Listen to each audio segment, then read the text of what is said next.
O fazendeiro achou que a mulher Apache estava fraca e com sede, parada à beira da estrada, ignorada por todos. Quando ele estendeu a água, ela apenas balançou a cabeça e fez um pedido inesperado, apontando para as próprias mãos.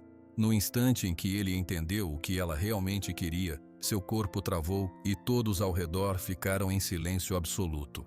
Se inscreva no canal, deixe seu like e comente de que parte do mundo você está assistindo, porque agora eu vou te contar tudo. O sol estava tão forte que até a poeira da estrada parecia cansada de voar. João Silva apertou as mãos no volante do carro, sentindo o suor escorrer pelas costas da camisa. A estrada de terra entre Chapadão do Sul e Ponta Porã era um forno. Ele só queria chegar em casa. Foi então que ele a viu. Uma mulher parada na beira da estrada sob o sol do meio-dia. Ela não fazia sinal. Apenas estava ali. João reduziu a velocidade. Viu outros carros passarem por ela, levantando nuvens de poeira. Ninguém parava. Algo apertou o peito de João. Não era algo que ele pensou. Foi um sentimento que veio antes do pensamento. O carro parou. A poeira baixou. Ele pegou uma garrafa de água nova, ainda gelada, que estava no banco ao lado. Saiu do carro. A mulher o olhou. Ela era da etnia terena. Seus olhos eram sérios. "Toma", disse João, estendendo a garrafa. A voz dele saiu áspera. "É água limpa. Vai te fazer bem." A mulher, que se chamava Aruan, olhou para a garrafa. Olhou para as mãos calejadas de João. Ela balançou a cabeça lentamente de um lado para o outro. Um não silencioso. João ficou parado, a garrafa ainda estendida no ar. Ele não entendeu. "É só água." Ele insistiu, baixando o braço um pouco. "Não vai te fazer mal. Está nova." Aruan novamente balançou a cabeça. Então ela fez algo que confundiu João ainda mais. Ela levantou as próprias mãos, palmas para cima, mostrando que estavam vazias. Seus olhos foram das mãos dela para as mãos dele. João olhou instintivamente para suas mãos. Eram grandes, marcadas por décadas de trabalho. Ele fechou a garrafa, perplexo. "Você não quer a água?" perguntou, franzindo a testa. Aruan não respondeu com palavras. Ela baixou as mãos e, com um gesto lento e claro, apontou para o lado da estrada. Lá, atrás de uns matos, dava para ver o telhado caído de um posto abandonado. E ao lado dele, uma forma de ferro velho. João conhecia aquele posto. Conhecia a bomba d'água manual. Aquela coisa antiga e enferrujada que ninguém usava há anos. "O quê? A bomba?" ele perguntou, a confusão estampada no rosto. "Aquela bomba não funciona mais. Está seca. É por isso que estou te oferecendo água." Aruan respirou fundo. Seus olhos não se desviaram dos dele. Ela repetiu o gesto. Primeiro mostrou as mãos vazias novamente. Depois apontou com força para a velha bomba. Um carro passou na estrada, rápido, fazendo João piscar. Quando ele abriu os olhos de novo, estava olhando para as mãos de Aruan. Elas eram fortes, mas diferentes das dele, e olhava para a bomba distante e para a garrafa de água na sua própria mão. Foi como se um pedaço de madeira seca estalasse dentro da sua cabeça. Ela não queria a água, ela não queria a coisa pronta, ela queria a ferramenta. O corpo de João ficou imóvel. O barulho do vento quente sumiu por um instante. Ele, João Silva, que a vida toda acreditou que ajudar era isso, dar o peixe, dar o remédio, dar a água, estava vendo algo completamente diferente. Aruan não pedia esmola, ela pedia o segredo. O suor na testa de João esfriou. Ele engoliu seco. "Você..."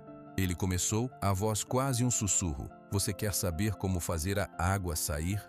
Os olhos de Aruan brilharam. Foi um brilho rápido, quase imperceptível. Ela inclinou a cabeça para frente, apenas uma vez. Um sim. João olhou para as garrafas, depois olhou para as mãos dele, que sabiam plantar, colher, consertar uma cerca, mãos que sempre trabalharam para ter, e olhou para aquela mulher quieta, cujas mãos pareciam querer trabalhar para saber. Ele fechou os olhos por um segundo. Quando abriu, sua decisão estava tomada. Não era uma decisão pensada. Foi uma decisão que veio das próprias mãos. "Está bem", ele disse, a voz mais firme agora. "Vamos lá." João jogou a garrafa de água no banco do carro. Não era mais necessária. Ele atravessou a estrada com Aruan seguindo a alguns passos atrás. O mato era alto e o caminho até o posto abandonado estava cheio de pedras. O silêncio entre eles era pesado, mas não era um silêncio ruim. Chegaram até a bomba. Era mais velha e mais enferrujada do que parecia de longe. A alavanca de ferro estava presa. "Essa coisa aqui..."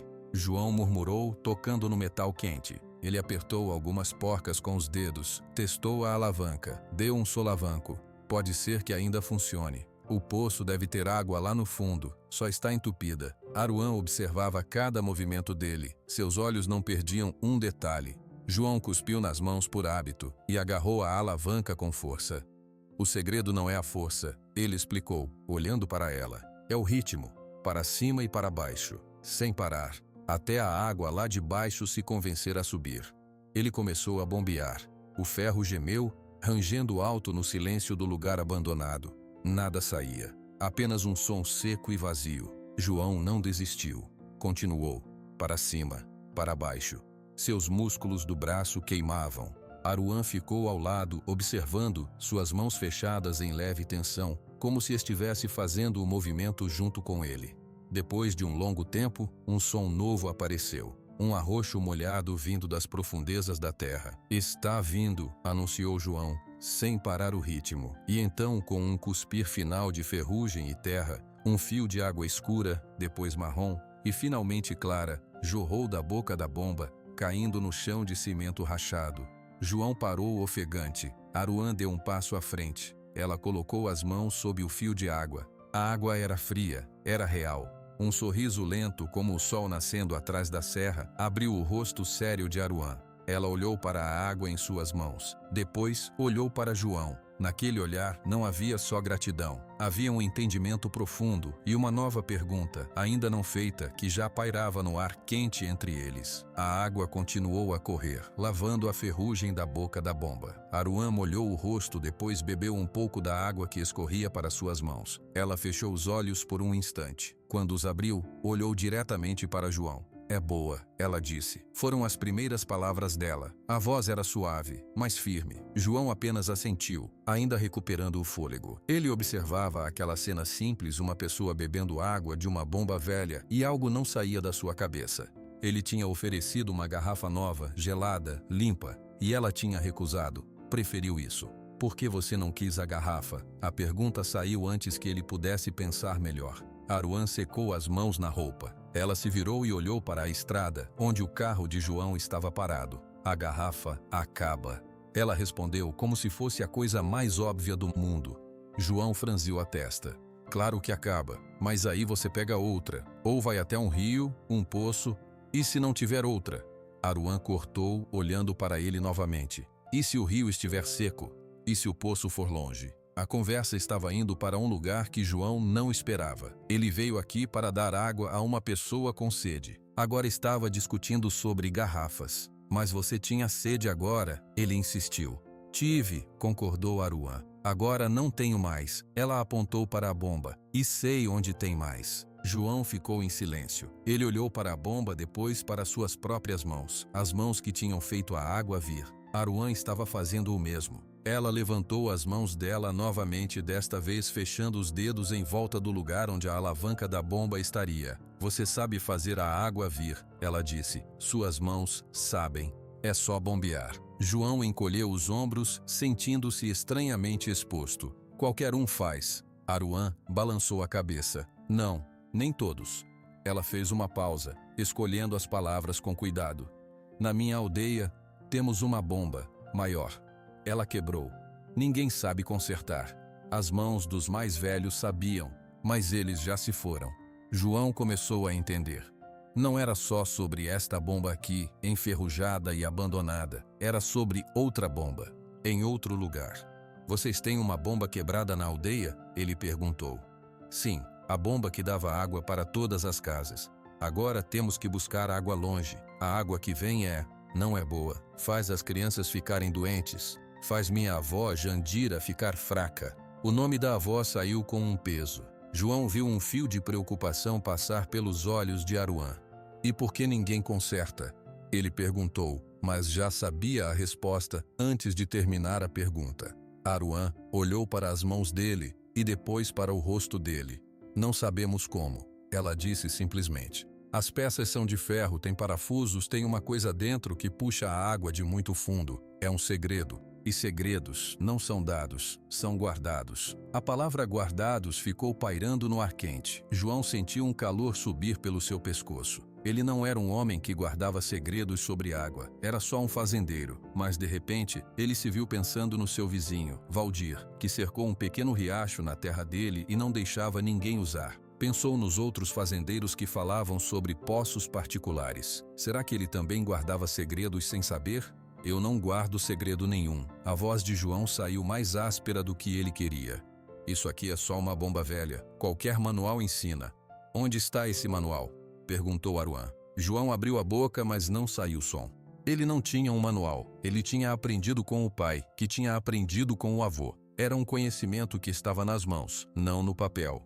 Aruan viu a hesitação dele. Ela não sorriu. Seus olhos eram sérios e pacientes. Você ofereceu água da garrafa, ela disse. Isso era um presente para um dia. Ela apontou novamente para a bomba. Ensinar a fazer a água vir.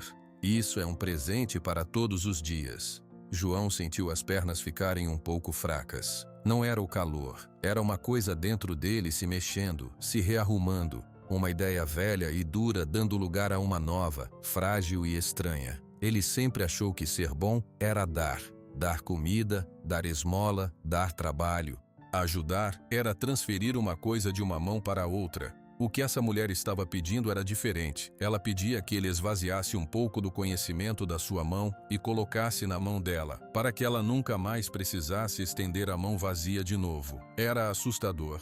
E se eu ensinar errado? As palavras saíram baixas, quase um pensamento em voz alta. Então, eu aprendo errado, respondeu Aruan com uma simplicidade que cortou o medo dele ao meio. E tento de novo, até aprender certo. João olhou para o horizonte. O sol começava a descer, pintando o céu de laranja. Ele tinha uma fazenda para cuidar, uma filha esperando em casa, problemas, dívidas, cercas para consertar. Tudo aquilo era concreto, era real. O que ele estava fazendo aqui, na beira desta estrada, com uma pessoa que ele não conhecia, parecia um sonho. Mas as mãos de Aruan, agora molhadas com a água que ela mesma fizera jorrar, não eram um sonho. Elas eram reais. A sede na aldeia dela era real.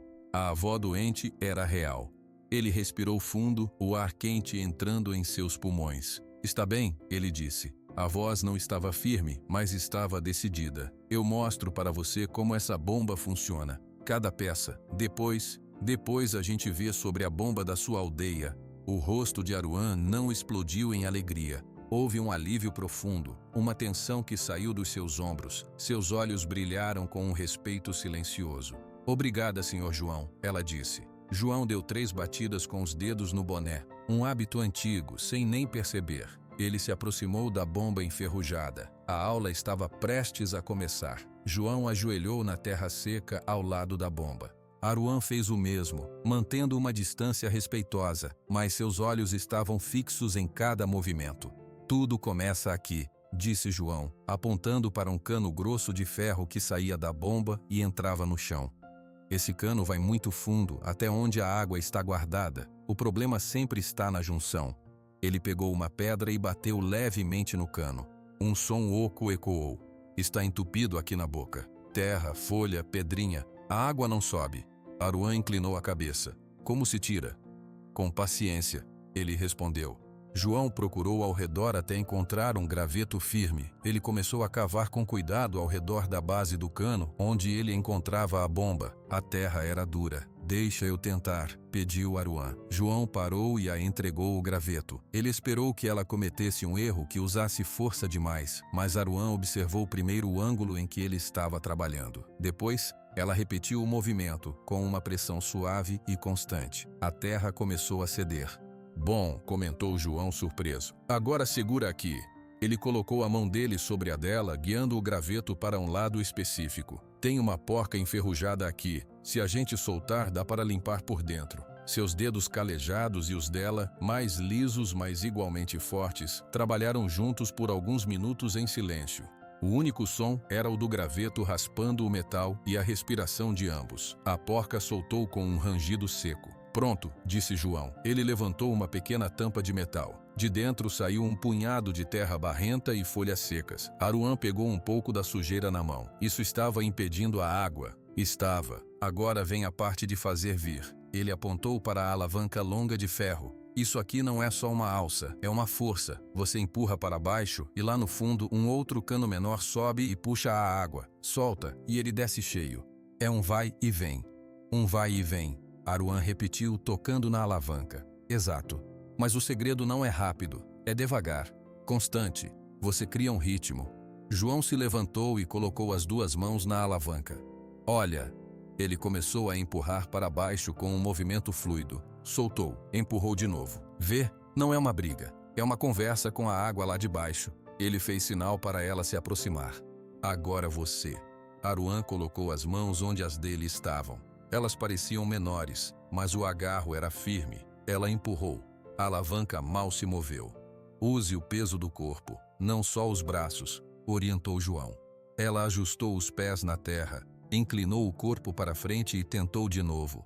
Dessa vez, a alavanca desceu um pouco.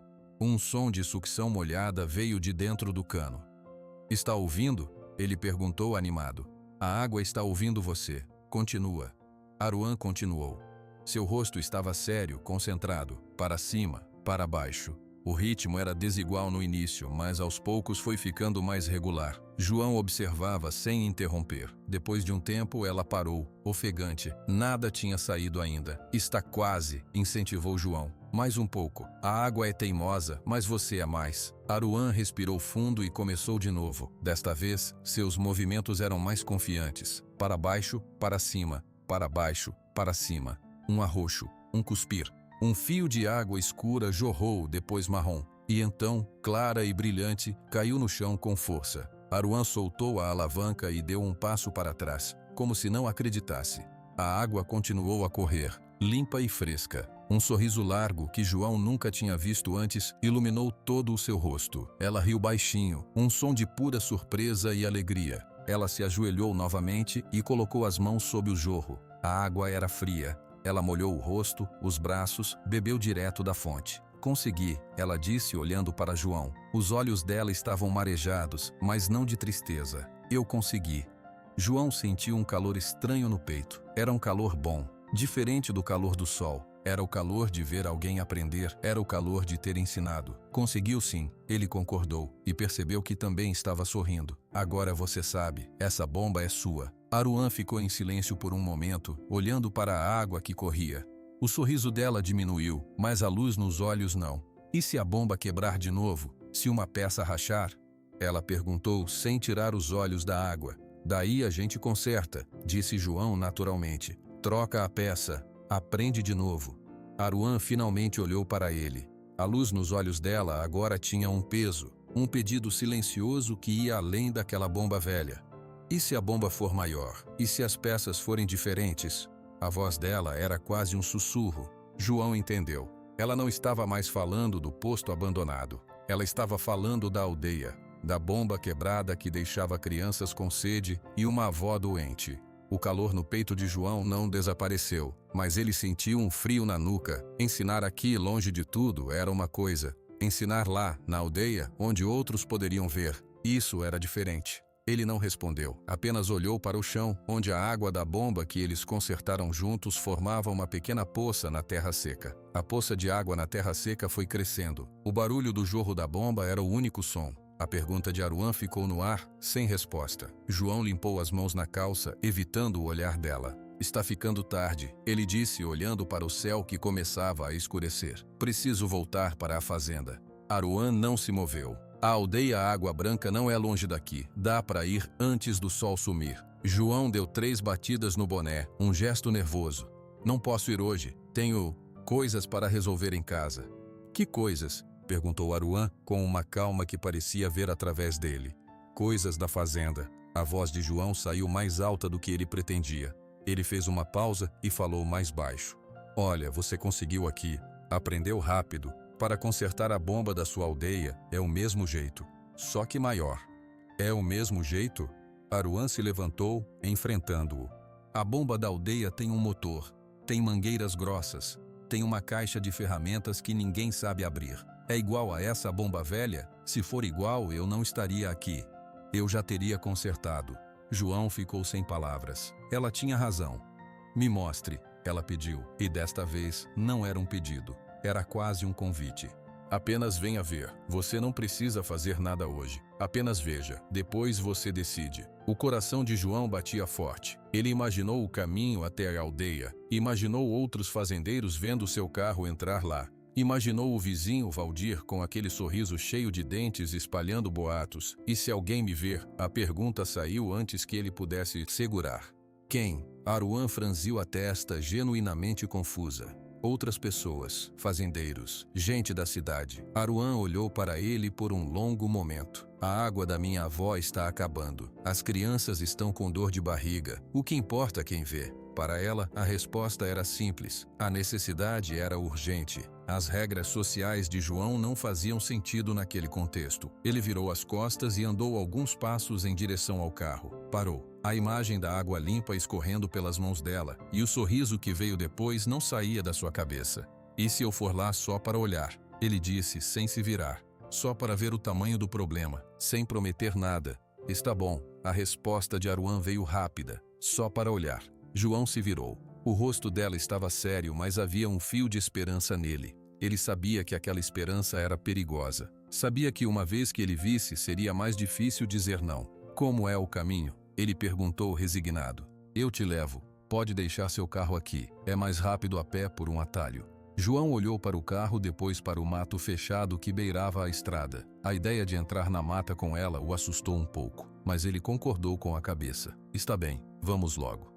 Eles entraram no mato por um caminho quase invisível. Aruan andava na frente, afastando galhos com uma familiaridade que João não tinha. Ele a seguia, suas botadas pesadas fazendo muito mais barulho do que os passos leves dela. Depois de uns 15 minutos, o mato começou a abrir. Eles chegaram a uma clareira, e ali, no meio de algumas casas simples de madeira e barro, estava a aldeia Água Branca. A primeira coisa que João viu foram as crianças. Algumas brincavam perto de um grande tanque de cimento vazio. Outras estavam sentadas, quietas demais. Ele não viu ninguém correndo. A segunda coisa que ele viu foi a bomba. Era uma estrutura grande e imponente de ferro pintado de azul, mas a tinta estava descascando. Na base, uma mancha escura de ferrugem e um torno solto. Do lado, uma caixa de metal aberta mostrava um emaranhado de fios desconectados. E a terceira coisa foi uma mulher idosa, sentada numa cadeira de balança na sombra de uma casa. A avó Jandira. Ela era magra e segurava um copo de água turva com as mãos trêmulas. Aruan se aproximou da idosa e falou baixo em sua língua. A senhora Jandira ergueu os olhos e olhou para João. Seu olhar era profundo, cansado, mas não era hostil. Era um olhar que apenas via. João se sentiu exposto. Aquele não era o mundo dele. Ele era um intruso.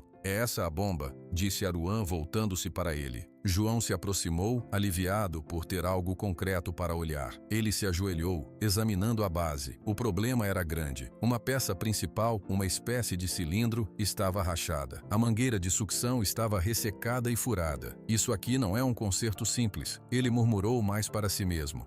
Precisa de peças novas. Precisa de solda. Tem alguém na cidade que venda? Perguntou Aruan.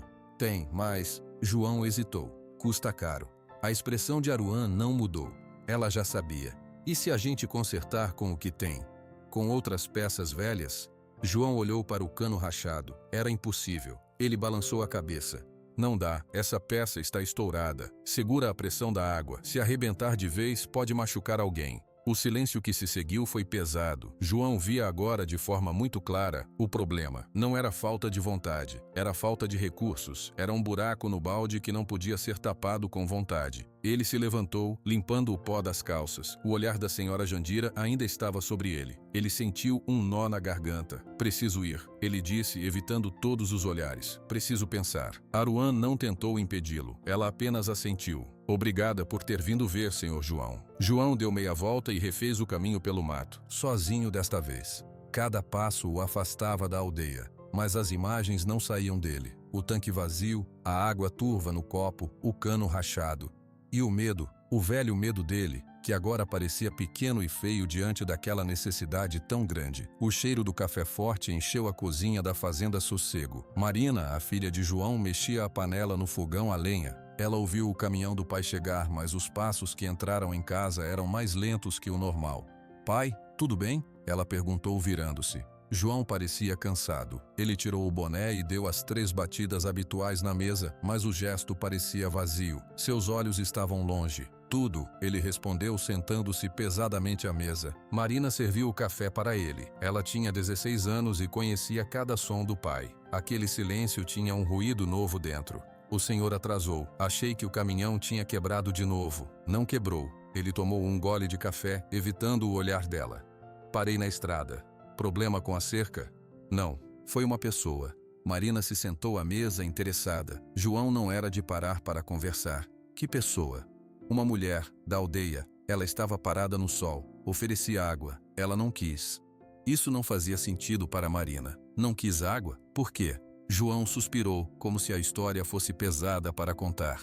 Porque ela queria outra coisa. Queria que eu a ensinasse a usar uma bomba d'água velha que estava lá, no posto abandonado. Um brilho de curiosidade acendeu nos olhos de Marina. E o senhor ensinou? Ensinei. E ela aprendeu? Aprendeu rápido. Depois, ela me levou até a aldeia dela, para mostrar outra bomba, uma que está quebrada. A expressão de Marina ficou séria. A bomba que dá água para eles? João assentiu, finalmente olhando para a filha.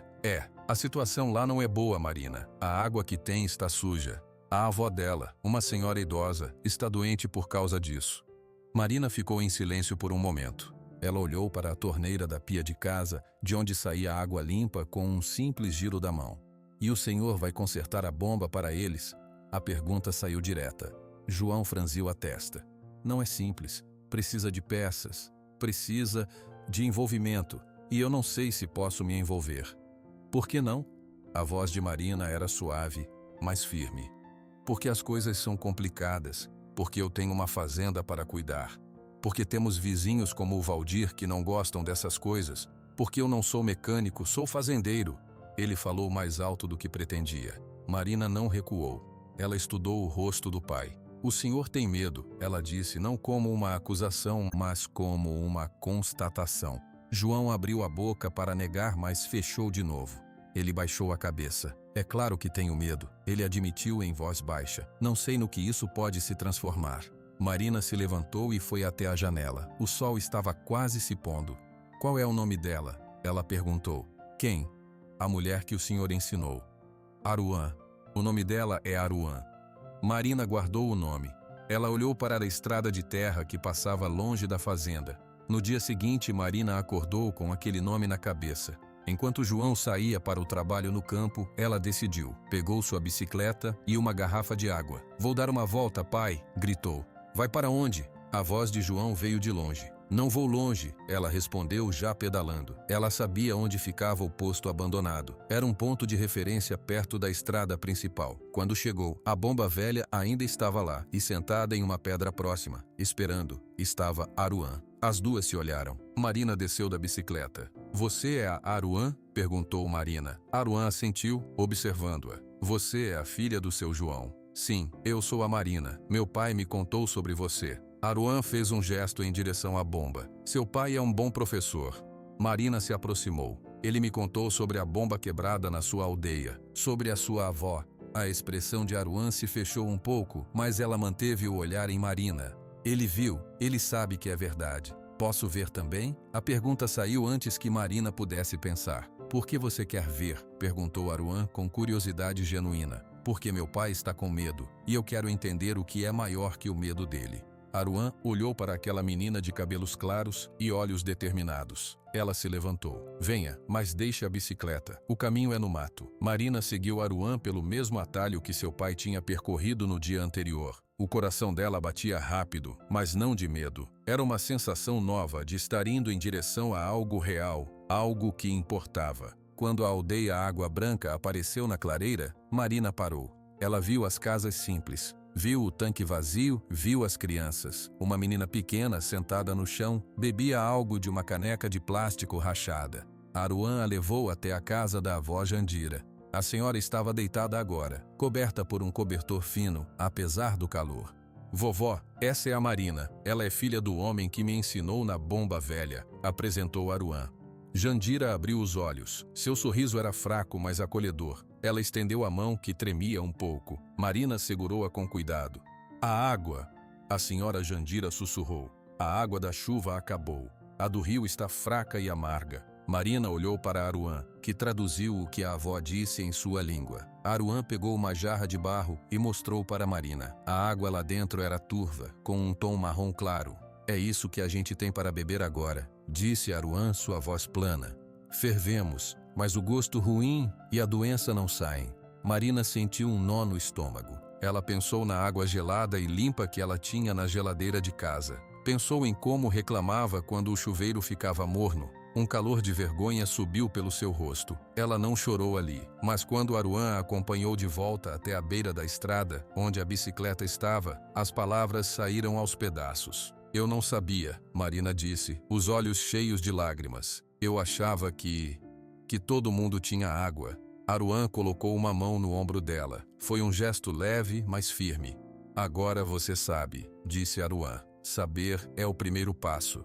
Marina assentiu, enxugando o rosto. Ela não disse mais nada. Apenas subiu na bicicleta e começou a pedalar de volta para casa. Mas ela não era a mesma pessoa que tinha saído dali pela manhã. A imagem da água turva na jarra e do sorriso fraco da senhora Jandira estava gravada nela. Ela tinha uma verdade para contar, e desta vez seu pai ia ouvir. O som do choro veio da varanda. João, que estava consertando uma cerca perto da casa, ergueu a cabeça. Era Marina. Ele largou o alicate e foi até ela. Ela estava sentada no degrau, o rosto escondido nos braços. Os ombros tremiam. Marina, o que aconteceu? A voz de João saiu áspera de preocupação. Você se machucou? Ela ergueu o rosto. Estava marcado por lágrimas e poeira. Não me machuquei. Então por que está chorando? Ele se ajoelhou ao lado dela, uma mão hesitante no seu ombro. Marina respirou fundo, engolindo o choro. Eu fui lá, pai. Fui na aldeia Água Branca. Eu conheci a Aruan e eu vi. O sangue pareceu esfriar nas veias de João. Você fez o quê? Eu te disse que era perigoso. Você foi sozinha? Fui. E não é perigoso. É triste. É muito, muito triste. Ela olhou para ele, e a dor nos seus olhos era tão real que João sentiu um aperto no peito. O que você viu, Marina? Ele perguntou mais suave. Vi crianças, pai. Crianças da minha idade, mais novas. Elas não brincam. Elas se sentam e esperam. Tem uma menina. Ela tem uns 7 anos. Ela bebe água de uma caneca quebrada. A água é marrom. João fechou os olhos por um segundo. A imagem que ela pintava era exatamente a que ele tinha visto. E a avó da Aruan, a senhora Jandira. Ela está deitada. Ela está quente, com febre. A Aruan diz que é a água. A água faz todo mundo ficar doente lá dentro. Eles fervem, mas não adianta. A sujeira não sai. Marina. Ele tentou interromper, mas ela não parou. E tem um tanque, pai.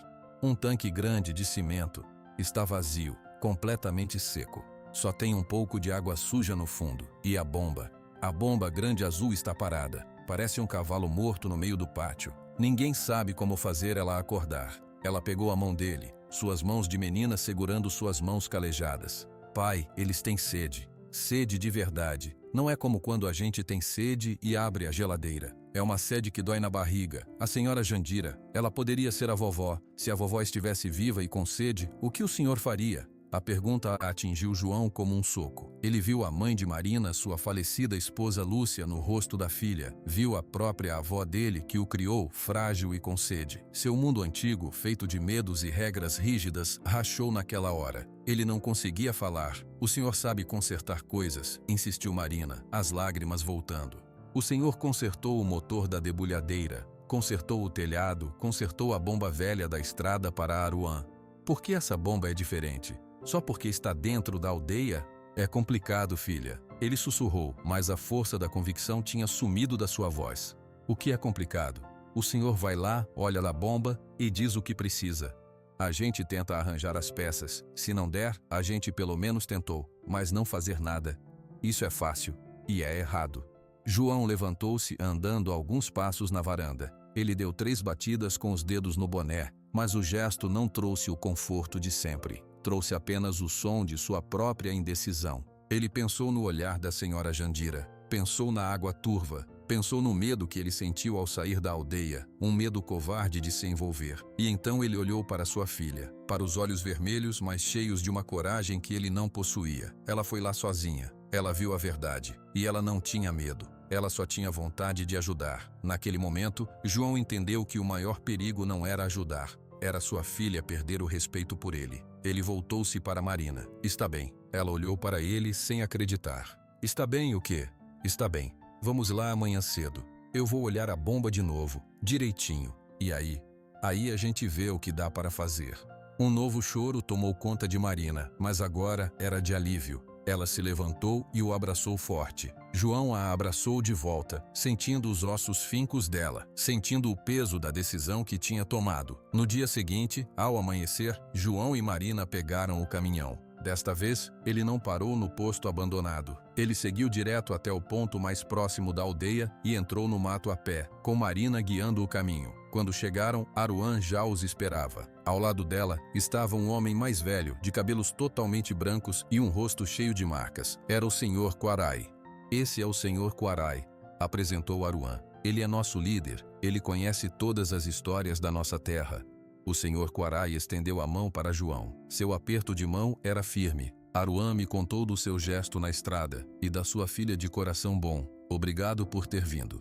João balançou a cabeça sem jeito. Eu só vim olhar a bomba. Não prometo nada. Olhar já é um bom começo, disse o Senhor Quarai, com um sorriso sábio. Eles foram até a bomba quebrada. Desta vez, com a luz do dia pleno, João examinou tudo com mais cuidado. Abriu a caixa de ferramentas enferrujada, analisou o cilindro rachado, segurou a mangueira ressecada. Precisa desta peça aqui nova, ele apontou para o cilindro. E desta mangueira. O resto a gente pode limpar, lubrificar. Talvez consiga fazer funcionar com peças usadas de outras máquinas. Você sabe onde conseguir essas peças? Perguntou o Senhor Quarai. João pensou no depósito de ferros velhos na cidade, onde ele mesmo buscava peças para a fazenda. Talvez. Vou dar uma olhada, mas custa dinheiro. O Senhor Quarai e Aruan trocaram um olhar. Nós temos um pouco, do artesanato que vendemos na feira. Não é muito, mas é o que temos. João olhou para as mãos do Senhor Quarai, mãos de artesão. Olhou para a determinação no rosto de Aruan. Olhou para Marina, que observava tudo com esperança. Deixa o dinheiro com vocês, ele disse, a voz um pouco rouca. Eu vou no ferro velho, eu conheço o dono. Talvez ele me venda as peças por um preço melhor. A gente se vira. Aruan sorriu. Não foi um sorriso grande, mas foi um sorriso que chegou aos olhos. Era o mesmo sorriso que ela teve quando a água jorrou da bomba velha. Obrigada, Senhor João. Naquele momento, João não se sentiu um herói. Sentiu-se apenas um homem que tinha consertado uma cerca na sua própria mente. O medo ainda estava lá, mas agora ele tinha uma direção para caminhar. E ele não estava sozinho. O som veio de longe, um estalo seco que cortou o ar da tarde. João estava na oficina, limpando as peças de ferro que conseguira no ferro velho para a bomba da aldeia. Ele ergueu a cabeça. O que foi aquilo? 1 minuto depois, Marina entrou correndo, o rosto pálido. Pai, a água parou, a mangueira do pivô está seca.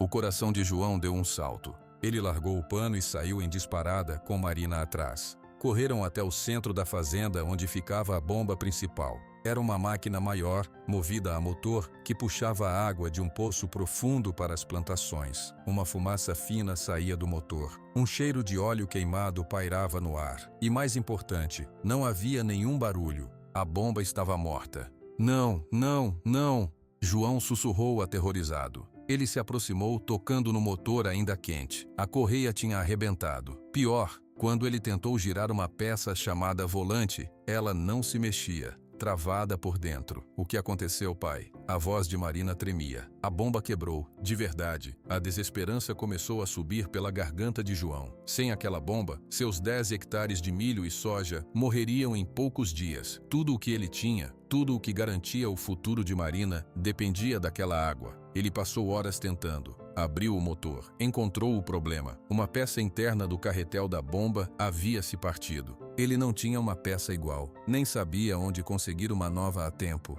O sol começou a descer. João estava sentado no chão coberto de graxa, as mãos sujas e inúteis. Marina trouxe um copo d'água para ele, mas ele nem olhou. E agora? Ela perguntou, sentando-se ao lado dele. Agora a gente espera. A voz de João era um arrasto. Espera e vê tudo morrer. Foi nesse momento que ouviram o som de passos vindo da estrada. 2 vultos se aproximavam a pé. Era Aruã e, ao lado dela, o Sr. Quarai. Marina se levantou surpresa. Aruã, o que vocês estão fazendo aqui? Aruã olhou para a cena. João no chão, a bomba aberta, a expressão de desespero. Viemos trazer um pouco de farinha de mandioca que a vovó Jandira mandou, para agradecer as peças que o Sr. João vai levar. Ela fez uma pausa, percebendo o problema. O que houve? A bomba principal quebrou, disse Marina, os olhos enchendo de lágrimas novamente. Se não consertar, a plantação do meu pai vai acabar. O Sr. Quarai se adiantou. Sem dizer nada, ele se aproximou da bomba quebrada. Seus olhos antigos percorreram cada parte da máquina. Ele cheirou o ar, tocou na correia arrebentada. Finalmente se ajoelhou para olhar dentro do motor aberto. O carretel partiu ao meio, disse João sem ânimo. É uma peça difícil, vai dias para chegar. A plantação não tem dias. O Sr. Quarai assentiu lentamente. Ele meteu a mão dentro do motor, sentindo o estrago com os dedos. Ferro fundido, velho, cansou. Pois é, concordou João amargamente. Cansou de trabalhar a vida toda, e agora cansou de vez. O velho senhor se virou para Aruã e falou algumas frases rápidas na língua terena. Aruã ouviu e seus olhos se arregalaram um pouco.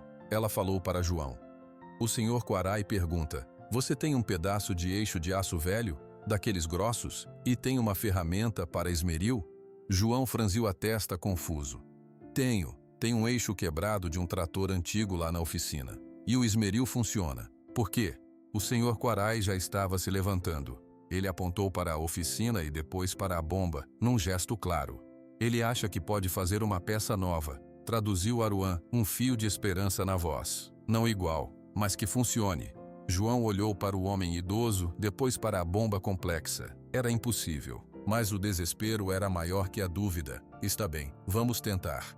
Os 4 foram para a oficina. O Sr. Quarai examinou o eixo de aço velho. Pediu para João ligar o esmeril. Com gestos firmes e precisos, ele começou a marcar o metal com um giz. Não usou medida de fita. Usava o olho e as mãos. Meu avô era ferreiro, explicou Aruã, enquanto observavam. O Sr. Quarai era seu aprendiz. Ele sabe dar nova forma ao ferro. Diz que o ferro velho às vezes é mais forte porque já conhece o trabalho. João assistiu fascinado. O Sr. Quarai guiava o eixo de aço contra o esmeril com uma paciência infinita. As faíscas voavam, iluminando seu rosto concentrado. Lentamente, a forma grossa e irregular do eixo começou a mudar. Ele ia criando um novo formato que se encaixaria no lugar da peça partida.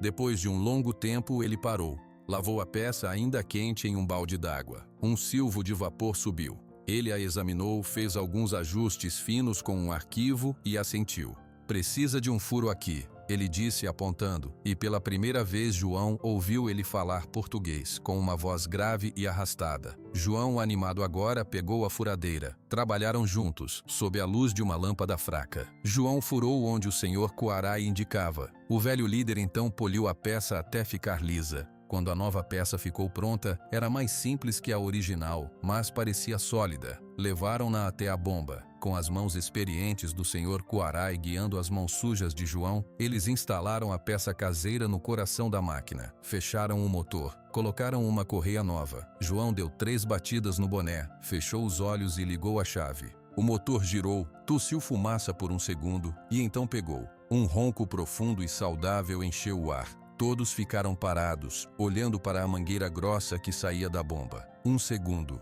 2, 3. Então, com um jorro poderoso, a água clara voltou a correr, encharcando a terra seca ao redor. Marina soltou um grito de alegria. Aruã sorriu, aliviada. O Sr. Quarai apenas assentiu, como se fosse o resultado esperado.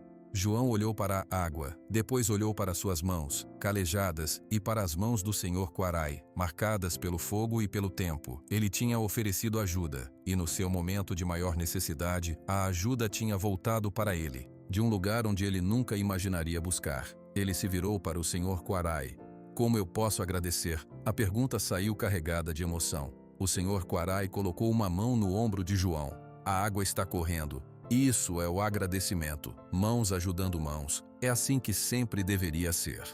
Naquele momento, olhando para a água que salvava sua terra, João entendeu a lição final. Aruan não queria uma garrafa, ela queria uma chance, e ao dar essa chance, ele tinha ganhado muito mais do que uma bomba consertada. Tinha ganhado uma nova forma de ver o mundo. A notícia voou rápido na região, carregada pelo vento quente e pelo rádio dos caminhões. Na cidade de Ponta Porã, no bar do seu Nilo, o fazendeiro Valdir batia a caneca de cerveja na mesa de madeira. Eu vi com esses meus olhos, ele disse, alto para todos ouvirem. O João Silva, da fazenda Sossego, andando para lá e para cá com índio, entrando na aldeia Água Branca com sacos de ferramentas.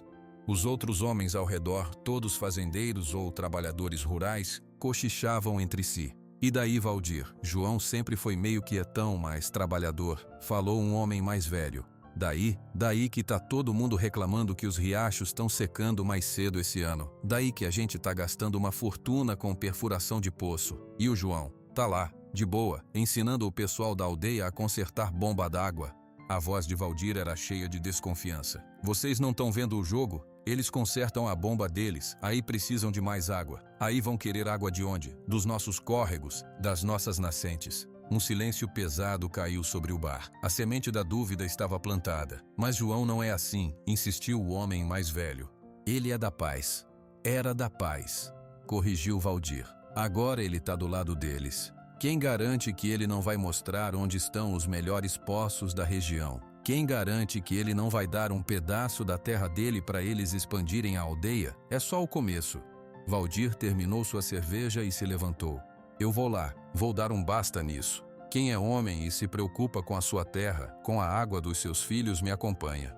Alguns homens baixaram a cabeça constrangidos. Outros dois, mais jovens e influenciados pelo discurso de Valdir, se levantaram junto. Na manhã seguinte, um carro e 2 motos levantaram poeira na estrada de terra em direção à fazenda Sossego. João e Marina estavam carregando as peças recuperadas do ferro velho no caminhão, prontos para ir até a aldeia. Pai, olha, Marina apontou para a nuvem de poeira que se aproximava. João reconheceu o carro branco e empoeirado. Era Valdir. Seu estômago se apertou. Ele deu as 3 batidas no boné, um gesto agora cheio de apreensão. Valdir estacionou o carro de qualquer jeito, bloqueando parcialmente a entrada. Ele desceu, seguido pelos 2 outros homens. Todos tinham rostos fechados. João, bom dia, cumprimentou Valdir, mas o tom não era amigável. Valdir, o que te traz por aqui tão cedo? Perguntou João, tentando manter a voz neutra. Conversa.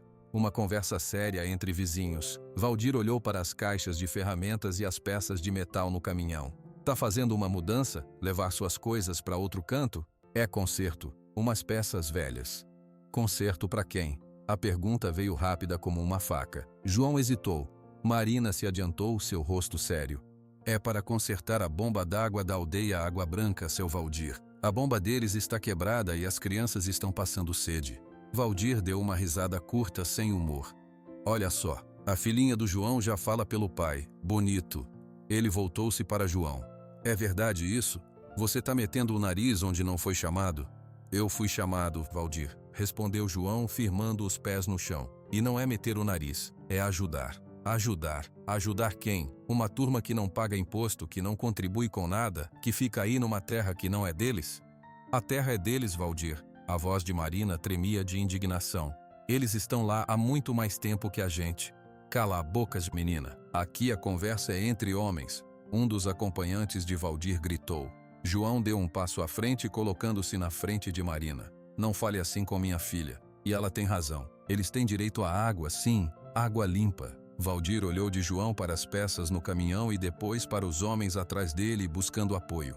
Viu? Já estão colocando ideia na cabeça dele. Direito à água. E daqui a pouco é direito à terra. Direito ao que for. Eles consertam a bomba com a sua ajuda, João. E depois vão querer mais. Vão cavar, vão desviar o rio que passa na minha terra e na sua. Aí você vai ver sua plantação morrer. E a culpa vai ser sua. Você não sabe do que está falando, Valdir. Eles só querem beber água sem ficar doentes. E eu quero garantir água para os meus netos, e você devia querer o mesmo. Valdir apontou um dedo acusador para João. Eu tô te avisando, como vizinho. Pare com isso. Deixe essas peças aqui. Fique na sua. Senão o quê? A voz de João saiu baixa, mas desafiadora. Senão a gente vai ter que tomar uma atitude para proteger o que é nosso. Nós, os fazendeiros da região. A gente se une e resolve. Valdir olhou para os dois homens, que assentiam com a cabeça, embora um deles parecesse menos convencido. Tome a atitude que quiser, Valdir, disse João, cansado daquela discussão. Mas essas peças vão para a aldeia hoje, e eu vou ajudar a colocá-las no lugar. Valdir ficou vermelho de raiva. Tá traindo o seu próprio povo, João. Tá virando ponto fora da curva. Você vai se arrepender. Ele deu meia volta e entrou no carro batendo a porta. Os outros dois homens o seguiram. O carro partiu, jogando terra para todos os lados. Marina segurou o braço do pai. Ele estava tremendo. Pai, ele vai fazer alguma coisa? João olhou para o horizonte, onde o carro de Valdir sumia. Vai. Ele não é homem de fazer ameaças vazias. Ele respirou fundo. Mas a gente não pode parar, Marina. Agora menos do que nunca. Se a gente parar, o Valdir vai achar que está certo. O que a gente faz? João olhou para as peças no caminhão. A solidez do metal lhe deu uma coragem fria. A gente faz o que tem que fazer. Mais rápido, vamos para a aldeia agora, antes que o Valdir reúna mais gente. Eles subiram no caminhão. Desta vez, João não olhou para os lados com medo de ser visto. Ele dirigiu direto para o ponto mais próximo da aldeia. Aruã e o senhor Quarai os esperavam, mas a expressão deles era preocupada. O senhor Quarai sonhou com nuvens de poeira bravas, disse Aruã, ajudando a descer as caixas. Ele diz que o vento traz conflito. O vento já trouxe, respondeu João carregando um pesado cilindro de metal. Meu vizinho Valdir sabe de tudo. Ele está com raiva, está espalhando mentiras na cidade, diz que nós queremos roubar a água de todos. O senhor Quarai ouviu e fez que sim com a cabeça, como se confirmasse seu sonho. O medo é um vento ruim, ele cega os homens. O velho líder colocou a mão na bomba quebrada. Precisamos fazer a água falar mais alto que o medo. Vamos trabalhar, rápido. Enquanto isso, na cidade, Valdir cumpria sua promessa. Ele foi de porta em porta, na rua dos fazendeiros, na praça. Sua história crescia a cada repetição. Agora, João não apenas ajudava, mas supostamente dava partes de sua terra. Os Terena não só consertavam uma bomba, mas preparavam uma invasão. No final da tarde, Valdir tinha conseguido convencer mais 5 homens. Homens assustados com a seca, com dívidas, facilmente levados por um bode expiatório. Ele os reuniu em frente ao bar. Eles estão lá agora. O João e a filha dele dentro da aldeia. É nossa chance de mostrar força, de botar eles no lugar deles e cortar esse mal pela raiz, gritava Valdir. Alguns pegaram pedaços de pau, outros foices velhas de cortar capim.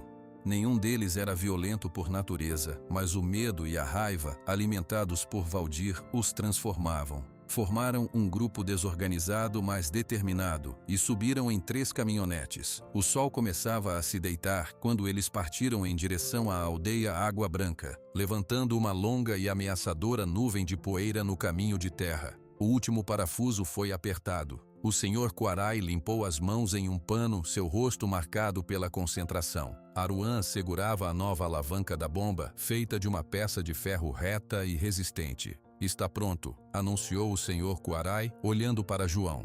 João deu suas 3 batidas no boné, um gesto de esperança desta vez. Vamos testar. Foi nesse momento que o rugido dos motores chegou. Não era um só, eram vários. O som encheu o ar da aldeia, abafando o canto dos pássaros. Caminhonetes velhas apareceram na entrada da clareira, levantando uma nuvem de poeira que cobriu o sol baixo. As portas se abriram. Valdir desceu primeiro, seguido por 7 outros homens. Alguns carregavam pedaços de pau, outros tinham foices de cortar capim. Seus rostos estavam tensos, alguns com raiva, outros com medo disfarçado. As famílias Terena, que estavam observando o concerto, se agruparam. Mulheres puxaram as crianças para perto. Homens mais velhos se posicionaram à frente, sem armas, apenas com seus corpos. Valdir caminhou em direção ao grupo que estava ao redor da bomba. Seus olhos passaram de João para Aruã, para o senhor Quarai e para a bomba reformada. Um sorriso amargo apareceu em seus lábios. Pois é, cheguei na hora certa. Tá fazendo inauguração, João. A voz de Valdir era carregada de ódio. João deu um passo à frente, colocando-se entre Valdir e a bomba. Marina ficou ao lado do pai. Aruã não se moveu, sua mão ainda na alavanca. Valdir, vá embora. Não tem nada para você aqui, disse João, tentando manter a calma. Não tem nada? Tem uma bomba que não era para existir. Tem um traidor que esqueceu de quem é. Valdir gritou, apontando para João. Eu avisei. Eu disse que se você não parasse, a gente viria botar ordem. Um dos homens atrás de Valdir brandiu um pedaço de pau. Sai da frente, João. Deixa a gente quebrar essa coisa e acabou. O senhor Quarai falou em voz baixa para seu povo em sua língua. Ninguém recuou. O silêncio do lado deles era mais assustador que os gritos. Você não vai quebrar nada, Valdir. A voz de João saiu firme, surpreendendo até a ele mesmo. Você vai ouvir. Ouvir o quê? Suas desculpas? Você vai ouvir a verdade. João olhou para os homens atrás de Valdir. Reconheceu alguns. Eram pais de família, trabalhadores como ele. Todos vocês vão ouvir, porque eu acho que ninguém aqui contou a história certa para vocês. Valdir riu. A história é que você está do lado deles contra os seus. Não é sobre lados. A voz de João se elevou, cheia de uma emoção contida. É sobre uma garrafa d'água. Os homens ficaram confusos. Valdir franziu a testa. O que você está falando, homem? Eu estava na estrada. Vi a Aruã aqui parada no sol. Parei. Ofereci uma garrafa d'água nova, gelada. Ela recusou. João fez uma pausa, olhando para cada rosto. Ela recusou a água que eu estava dando de graça. Em vez disso, ela apontou para uma bomba velha e enferrujada. Ela não queria o peixe, homens. Ela queria aprender a pescar. Alguns dos homens baixaram suas ferramentas um pouco interessados. Eu ensinei, e ela aprendeu. Depois ela me mostrou essa bomba aqui, quebrada. Me mostrou crianças com sede. Me mostrou a avó dela, a senhora Jandira, doente por beber água suja. João apontou para a senhora idosa, que observava tudo da porta de sua casa. E eu pensei como vocês. Tive medo, pensei no que iam dizer. Até que a bomba da minha fazenda quebrou. Isso aí é castigo, gritou um dos seguidores de Valdir. Foi salvação, corrigiu João, sua voz carregada de convicção. Porque quando eu não sabia mais o que fazer, quem apareceu? A Aruã e o senhor Quarai, esse homem idoso que vocês estão encarando com foices. João apontou para o senhor Quarai. Ele fez uma peça nova na minha oficina, com as mãos dele, salvou a minha plantação, salvou o futuro da minha filha. Valdir estava ficando impaciente. Histórias bonitas, João, mas água é negócio sério. Eles vão usar essa bomba e depois vão querer mais. E daí? A pergunta de João ecoou na clareira. Se a sede do outro acabar, o que nós vamos perder? Vamos perder água? Ou vamos perder apenas o direito de ver o outro com sede? A pergunta ficou no ar. Um dos homens atrás de Valdir deixou o pau cair no chão. Valdir viu que estava perdendo o apoio. A raiva tomou conta dele completamente. Chega de conversa. Eu não vim aqui para discurso. Ele deu um passo brusco em direção à bomba, seu braço erguido para golpear a nova alavanca com o pedaço de pau que carregava. Foi então que uma sombra pequena saiu correndo do grupo. Era a netinha da senhora Jandira, uma menina de cerca de 7 anos. Seus cabelos negros estavam desalinhados e seus olhos enormes estavam cheios de uma determinação que não combinava com sua idade. Ela correu e se colocou bem na frente da bomba diante de Valdir. Suas mãozinhas se agarraram à alavanca de ferro, segurando-a com toda a sua força frágil. Ela não disse uma palavra, não chorou, não gritou, apenas olhou para Valdir. Seu olhar não era de desafio, era de proteção. Ela protegia a fonte de água para sua avó, para sua família, para sua comunidade. O braço de Valdir, pronto para descer, congelou no ar. Ele olhou para aquela criança, olhou para as mãozinhas dela segurando o ferro, olhou para os olhos grandes e sérios que não se desviavam dos dele. Todo o ódio, toda a raiva que o impulsionava pareceu esvair-se naquele instante. Seu rosto, antes contraído pela fúria, se dissolveu em confusão, depois em vergonha. Um homem adulto, com uma foice, sendo enfrentado por uma criança que protegia um pedaço de ferro. Ele baixou o braço lentamente. O pedaço de pau caiu no chão com um baque surdo. O silêncio foi total, até o vento parou. Valdir deu um passo para trás, 2 passos. Ele não conseguia mais olhar para ninguém. Virou-se e, sem dizer uma palavra, caminhou de volta em direção às caminhonetes. Um a um, os outros homens o seguiram, cabisbaixos, envergonhados de suas próprias ferramentas. As caminhonetes ligaram os motores e partiram, muito mais devagar do que haviam chegado. Ninguém na aldeia se mexeu por um longo momento. Todos olhavam para a menina pequena que ainda estava abraçada à alavanca da bomba. Aruã foi até ela e se ajoelhou. Colocou uma mão suave sobre sua cabeça. Pode soltar, Anahi. Pode soltar agora. A menina Anahi olhou para a prima mais velha e então soltou a alavanca. Suas mãozinhas estavam marcadas pelo ferro. O senhor Quarai se aproximou e colocou sua mão larga e sábia sobre as mãos da neta. Ele então olhou para João e para Marina. Agora, disse o velho líder, agora a água pode falar.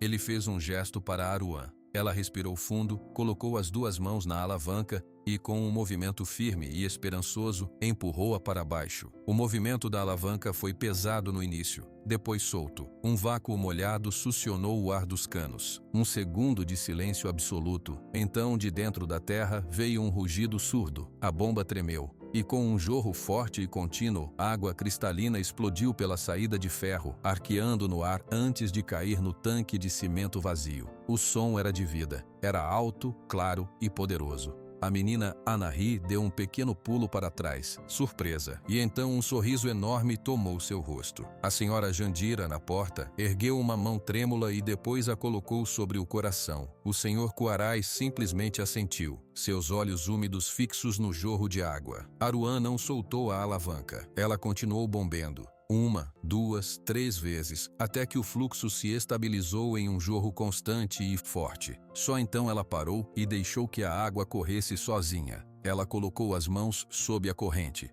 A água era fria, era limpa. Ela virou-se para João. Seu rosto estava molhado. Não se sabia se de água ou de lágrimas. Funcionou, ela disse, e a simplicidade das palavras carregava o peso de meses de espera. Marina correu até o tanque e também colocou as mãos na água. É gelada, é tão limpa. Ela olhou para o pai, seus olhos brilhando. Conseguimos, pai. João não conseguia falar. Ele observava a água enchendo o tanque seco. Observava as crianças se aproximando, cautelosas no início, e depois rindo, molhando os pés, bebendo das próprias mãos. Observava os adultos trazendo potes e baldes, suas expressões de cansaço dando lugar a um alívio profundo. Ele caminhou até onde Aruã estava. Você fez, ele disse. Nós fizemos, ela corrigiu. Com suas mãos, com as mãos do vovô Quarai, com as mãos da Marina que trouxe a verdade, mãos ajudando mãos. O senhor Quarai se aproximou. A água fala uma linguagem que todo mundo entende. Hoje, ela falou mais alto que o medo. A tarde seguiu com a água correndo. O tanque, depois de tanto tempo vazio, encheu. A notícia se espalhou pela aldeia e mais gente veio. Era uma festa silenciosa, de olhares gratos e sorrisos contidos. João, Aruã e Marina se sentaram à sombra de uma árvore, cansados, mas em paz. E agora? Perguntou Marina. Agora que a bomba funciona? Aruã olhou para a comunidade reunida em volta da água. Agora a gente ensina. Ensina todo mundo a usar, a cuidar, a limpar, para que se quebrar de novo, ninguém fique no escuro. João concordou com a cabeça. Na minha fazenda também. A bomba principal é velha. Preciso ensinar os meus homens a cuidar melhor. O senhor Quarai me mostrou que às vezes a solução não está no manual, está no conhecimento das mãos. E eu? Perguntou Marina. O que eu faço? Aruã e João se entreolharam. Você já faz, disse João. Você vê o que os outros não veem. Você é a ponte. Marina pensou por um momento. Posso continuar vindo aqui para ajudar a ensinar as crianças, para aprender com a senhora Jandira? Ela prometeu me contar as histórias das estrelas. Aruã sorriu. Sua casa sempre vai ter uma cadeira para você, Marina. O sol começou a se esconder. Era hora de João e Marina irem embora. Antes de sair, João foi até o tanque. A água estava quase na borda. Ele tirou o boné, deu as 3 batidas na sua aba e encheu-o de água. Bebeu direto do boné. A água tinha o gosto puro da terra profunda. Ele se virou para a comunidade que começava a se reunir para a noite. Se precisarem de ajuda com a bomba ou com qualquer outra coisa que eu saiba fazer, é só mandar avisar. O senhor Quarai ergueu a mão em um gesto de gratidão. O caminho entre a sua casa e a nossa agora está aberto, João Silva, para ir e vir. Na volta para a fazenda, no caminhão, Marina quebrou o silêncio. O senhor acha que o Valdir vai causar mais problemas? João pensou na imagem do homem recuando, envergonhado diante da menina Anahi. Acho que o Valdir vai ficar quieto por um tempo. Ele viu algo hoje que não dá para esquecer. Mas se ele causar, a gente enfrenta, juntos. Eles chegaram em casa. A noite caía. Da varanda, não se ouvia mais apenas o som dos grilos. Na direção da aldeia Água Branca, embora distante, parecia ecoar na mente de ambos o som constante e reconfortante da água jorrando. Não era o fim da seca, nem o fim dos preconceitos, mas era um novo ritmo. Um ritmo de trabalho compartilhado, de água que matava a sede de todos, de mãos que já não tinham medo de se encontrar no mesmo cano, na mesma alavanca, na mesma terra. Na cozinha, enquanto Marina preparava o jantar, João ficou olhando para a torneira aberta, a água limpa escorrendo. Ele pensou na garrafa que ele ofereceu na estrada. Pensou no gesto de Aruan recusando. Aquele gesto tinha aberto uma porta. E agora, essa porta não se fecharia. Porque ele tinha aprendido que o maior presente não era dar o peixe, era ensinar a pescar. E às vezes aprender a pescar de um jeito novo também.